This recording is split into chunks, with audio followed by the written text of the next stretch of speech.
The earthquake nearly destroyed Haiti's capital city, but it paved the road for a future in America for thousands of Haitian citizens.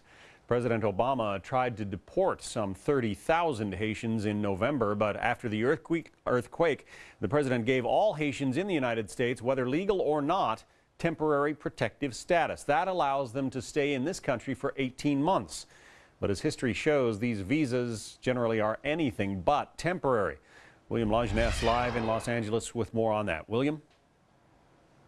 Well, John, whether it's an earthquake in Haiti or a civil war in Bosnia, TPS is a recognition that it would be inhumane to send immigrants back to a country unprepared to accept them. The reality, Homeland Security expects up to 200,000 Haitians to receive temporary status. History tells us that none of them will ever be expected to go back to Haiti. TPS visas allow refugees from natural disasters or armed conflict to stay in the U.S. for up to 18 months. But the reality is there is nothing temporary about them. In 1991, Sudanese and Somalis received protected status because of a civil war. 20 years later, there is no plan to send them back. After Hurricane Mitch hit Central America in 1999, Hondurans and Nicaraguans received TPS.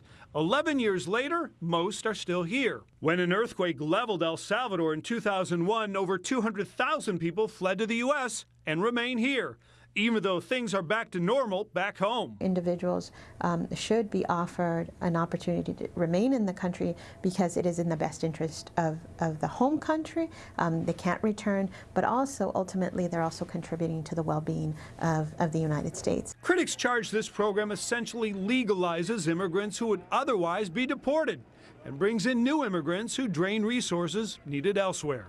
What we need in this country are jobs, not more workers. These folks are workers, not providers of capital. Now, basically, TPS is supposed to end when conditions in the home country improve. That's certainly the case, John, with Central America. In reality, administrations cave to ethnic lobbies, and these departure dates are extended indefinitely. Work permits become legal. Permanent residence eventually. I talked to officials yesterday who can't recall anyone being sent back under TPS. John?